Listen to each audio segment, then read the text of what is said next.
For the record, front raises of any kind, so dumbbell, cable, or machine, are all going in D tier. I think that if you have any pressing in your program, your front delts are already getting more than enough work, so they don't need any extra isolation. The Atlantis standing machine lateral raise is amazing because it feels so smooth and you get this even, consistent tension on the side delts throughout the range of motion. It's easy to add a little weight or a rep from week to week. The only minor snag is that since you can't move your arms across your body, you won't get quite as good of a stretch as you will with cables or even with the Arnold lying raise. So it's very close to S tier, but I'm going to tentatively knock it back to A tier plus. The seated machine lateral raise is similar, and I include it as well, but for whatever reason, having the pads higher up on my arms doesn't feel quite as good. That might be because the moment arm to the shoulder is so short that I have to load it with more weight, and that actually cranks my shoulders a bit. I still like these, but I think they're in between A tier and B tier. I'll be picky and say B tier. All right, the cable lateral raise is incredible because as long as you set the cable at around hand height, it'll provide maximum tension on the side delt while it's most stretched. That's because you get the highest tension whenever your arm and the cable form a 90-degree angle. You get that nice, even tension on your side delts throughout the range of motion. I personally find I can connect with my side delts even better if I use wrist cuffs.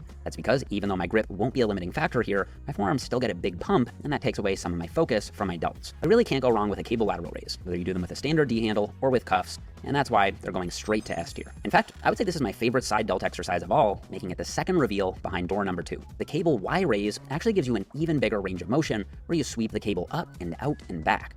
And it's also going in S tier. The only reason it isn't my #1 pick is that some people do find them a little more awkward to learn. The behind the back cuffed lateral raise is the most gimmicky looking exercise that I actually do, but I think it's amazing. Its main advantage over the standard cable lateral raise is that you get to knock out both arms at once, which is twice as time efficient. To set it up, just hook your wrists into the cuffs, optionally grab a pair of lacrosse balls, and step over one of the cables while spinning around and crossing the cables over behind your back. Then step forward and raise the cables out and slightly forward.